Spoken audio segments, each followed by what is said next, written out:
آیا این بومی سازی به نوعی هیته مخاطبین اقتباس ایرانی رو محدود به مخاطبین ایرانی کرده؟ یعنی اثری مثل سارا یا مثل ناخدا خورشید نمیتونه دیگه مخاطب جهانی داشته باشه به خاطر این بومی سازی؟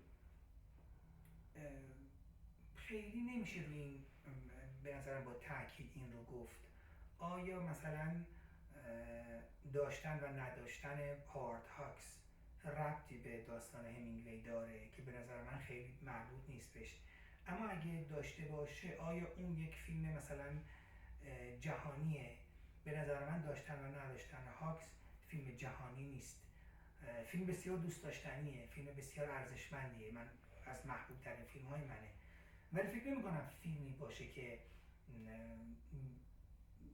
مردم هر کشوری بتونن باش ارتباط برقرار کنن.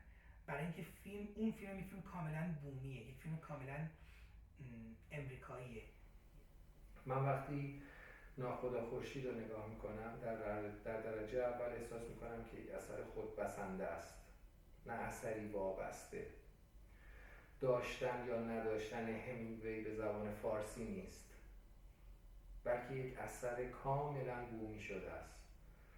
یک دستور زبان تازه است در سینما ایران. سینما ایران با بعضی از فیلم ها ورق داره میخوره تاریخش، یعنی یک فصلی تمام میشه و یک فصل نوینی داره شروع میشه. ناخدا خورشید یکی از مهمترین نقاط عطف تاریخ سینما ایران.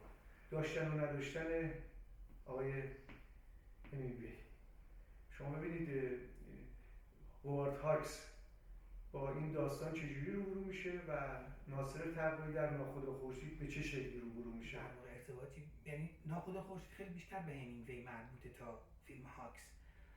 فیلم هاکس فیلمی نبوده اتفاقا که در زمان خودش مورد توجه قرار بگیره و امروز هم از جانب فقط دسته‌ای از منتقدین مورد ستایش واقع میشه.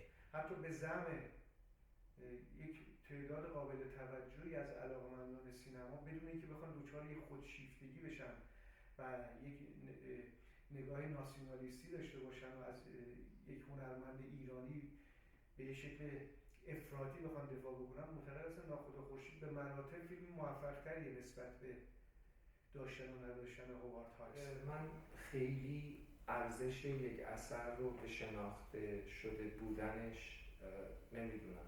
من فکر میکنم که یک منتقد سینما، یک سینما شناس، یک محقق سینما، یک علاقمند جدی به هنر سینما، یکی از دغدغه‌هاش در زندگی کشف کردنه. باز علت این که به ناخدا خورشید اونطوری که باید توجه نشد شکل بومی این فیلمه. برای شناختن ناخدا خورشید و برای اینکه دریافت که ناخدا خورشید چه فیلمیه باید تماشاگری که در آن سوی ایران زندگی میکنه تحولات اجتماعی ایران مثلا در دهه 40 رو بدونه، شکل جغرافیا و نوع زندگی اجتماعی در جنوب ایران و بندرهای جنوب ایران رو بدونه، مسائل اقتصاد رو در ایران بدونه. موفقیت تقوایی شما اینجا در انتخاب لوکیشن میبینید که بر اساس اون نگاه بومی خودش و شناختی که از مناطق جنوب داره چقدر درست و حساب شده اومده این لوکیشن انتخاب کرده.